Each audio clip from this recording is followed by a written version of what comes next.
गुरुजी ने जो सवाल कल दिए थे, सारे बच्चों की कॉपी चेक की। उस बच्चे की जब बारी आई तो गुरुजी ने देखा कि सारे के सारे सवाल उसके गलत थे। गुरुजी ने उस बच्चे को बुलाया और पूछा कि तुम्हारे सारे सवाल गलत क्यों हैं? तुम पढ़ते नहीं हो, तुम लिखते नहीं हो। गुरुजी बड़े नाराज हुए क्योंकि अक्सर उस बच्चे के सवाल गलत होते थे। गुरुजी उस बच्चे को छोड़ देते थे, बच्चा समझ करके चलिए पढ़ेगा, सीख लेगा। लेकिन आज जब गुरुजी ने देखा कि मेरे इतने समझाने के बाद भी और ये आज फिर सवाल गलत करके लेकर आया है, दोस्तों गुरुजी का सब्र जवाब दे गया, सब्र का बांध टूट गया। गुरुजी ने छड़ी उठाई और बोले, लाइए हाथ दिखाइए अपना, तुम नालायक हो और तुम ऐसे नहीं मानोगे, तुम पढ़ोगे नहीं। उस बच्चे ने अपना हाथ गुरुजी के सामने जैसे ही किया, मित्रों, गुरुजी क्या देखते हैं? गुरुजी देखते हैं कि अरे ये क्या, तुम्हारे हाथ में तो विद्या रेखा ही नहीं है। साथियों, ये बड़ी मार्मिक घटना है। गुरुजी ने कहा कि तुम्हारे हाथ में तो विद्या की रेखा ही नहीं है, जाइए, तुमको मारने से भी कोई लाभ नहीं है। शिष्य, तुम अपने घर जाइए बेटा। बोले गुरुजी क्या? कि तुम अपने घर जाइए बेटा, तुम नहीं पढ़ सकते क्योंकि तुम्हारे हाथ में विद्या रेखा नहीं है। उस बच्चे ने गुरुजी से प्रार्थना की, गुरुजी मुझे आश्रम में रख लीजिए, मुझे आश्रम में रख लीजिए, मैं पढ़ूंगा, मैं लिखूंगा, मैं कुछ भी करूंगा, लेकिन मुझे गुरुजी आप आश्रम में रख लीजिए, मैं फिर से कोशिश करूंगा गुरुजी। लेकिन गुरुजी कहाँ मानने वाले थे? उन्होंने कहा कि बेटा तू घर जा, तू कई महीनों से मैं तेरे को देख रहा हूं, तू सवाल गलत करता है और तेरे हाथ में अब तो मैंने देखा विद्या रेखा ही नहीं है, तो तू यहाँ क्यों पढ़ने आ गया? फाइनली उस लड़के को जाना पड़ा। वो लड़का जैसे गुरुजी के कक्ष में आशीर्वाद मांगने आया कि गुरुजी मैं जा रहा हूं, तो गुरुजी ने कहा, सुन, रास्ते में क्या खाएगा? क्योंकि पहले कोई मोटर गाड़ी या कोई पहले स्कूटर, मोटरसाइकिल, कार तो थे नहीं, तो लोगों को पैदल चलना पड़ता था, या ज्यादा से ज्यादा मिला तो बैलगाड़ी, और कहाँ 50 कोस, 70 कोस, 100 कोस दूर जाना। आश्रम हर जगह, गुरुकुल हर जगह नहीं मिलते थे, बड़ी बड़ी लंबी लंबी यात्राएं करनी पड़ती थी। खैर गुरुजी ने उसको बुलाया, अरे सुन, कि जी गुरुजी, अरे क्या खाएगा? तेरे पास कुछ खाने के लिए है क्या?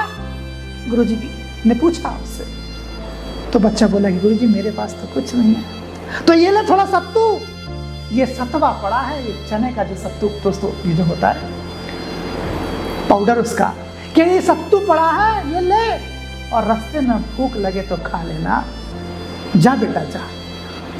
उसने गुरुजी का जो प्रसाद जो समझ करते हो गुरुजी ने दिया था उसको, सत्वा, सत्तू जो बोलते हैं, उसने पोटली में बांधा, किलो 2 किलो दिया होगा, आधा किलो दिया होगा, वो पोटली में बांधा और चल पड़ा साहब, पैदल चल रहा है, बैलगाड़ियों में किसी तरीके से सोचता हुआ जा रहा है कि मैं घर क्या जवाब दूंगा, मैं माँ को क्या बताऊंगा, मैं बाबूजी को क्या बताऊंगा।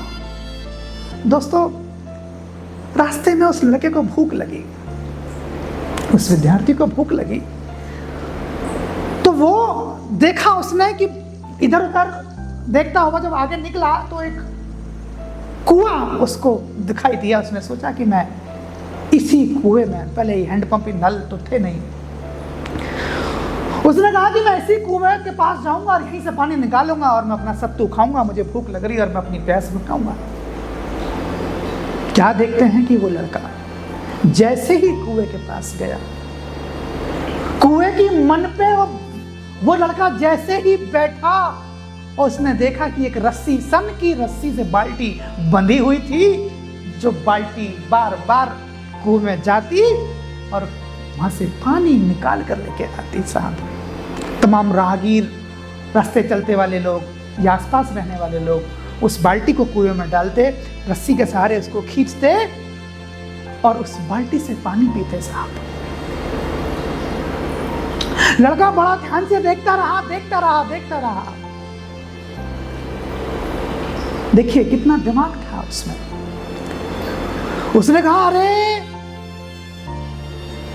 बड़ा गहन अवलोकन, अरे ये सन की रस्सी और पत्थर जैसे बड़े मजबूत पत्थर की मन पर ये निशान डाल सकती है, तो अगर मैं प्रयास करूंगा बार बार तो मुझे विद्या क्यों नहीं आ सकती? मैं क्यों नहीं पढ़ सकता? अगर मैं बार बार प्रयास करूं, बार बार अगर मैं पढ़ने का प्रयास करूं, याद करने का प्रयास करूं, तो क्यों नहीं मैं पढ़ सकता? गुरुजी कहते हैं कि मेरे हाथ में विद्या रेखा नहीं है। लीजिए, कौन सी रेखा बताई थी गुरुजी ने? ये चलिए इसको अभी बना लेते हैं। लड़का गया, बगल से पत्थर उठाया, नुकीला सा दोस्तों, उस लड़के ने उस पत्थर से अपनी ये रेखा उसको बनाना शुरू कर दिया साहब। अब बच्चे के हाथ से खून निकल रहा है, लेकिन वो रेखा बना रहा है। कहा कि ये लीजिए, अब तो मेरे हाथ में ये रेखा भी बन गई गुरुजी। करत करत अभ्यास के जड़ मत होत सुजान, और रस्सी आवत जाता है सिल पर परत निशान। वो लड़का अपने घर नहीं गया साथियों, वो लड़का फिर से आश्रम की तरफ, गुरुकुल की तरफ चल निकला। और जैसे जैसे वहां पहुंचा, गुरुजी के चरणों में गिर के उसने माफी मांगी, गुरुजी ये मुझे मत भेजिए, अब तो मेरे हाथ में विद्या रेखा भी है, मुझे एक मौका, आखिरी मौका मुझे दीजिए गुरुजी। जैसे ही गुरुजी ने बच्चे का हाथ लहूलुहान स्थिति में देखा, अरे ये क्या? साथियों, गुरुजी की आंखों में आंसू आ गए।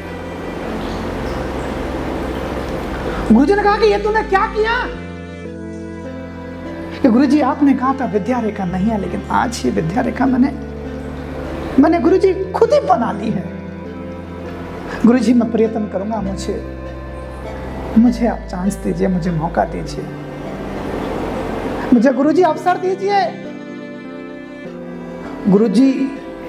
गुरुजी रो रहे हैं। ये कैसा छात्र है? अरे इसको मैं क्यों भेज रहा था? ये इतना डिटरमाइंड, इतना दृढ़ निश्चय। गुरुजी ने उसको गले लगाया और बोले, तू आने वाले समय में बेटा बहुत बड़ा नाम रोशन करेगा, बहुत बड़ा नाम रोशन करेगा। और आज हम उसी बच्चे को कहते हैं मदन मोहन मालवीय जी, जिन्होंने बनारस हिंदू विश्वविद्यालय की स्थापना की। दोस्तों, ये सही मायने में हमारे प्रेरणा स्रोत हैं। ऐसे लोग हमारे रियल सोर्स ऑफ इंस्पिरेशन है। हम इनसे बहुत कुछ सीख सकते हैं, लेकिन हम किस ओर बढ़ रहे हैं हमको नहीं पता।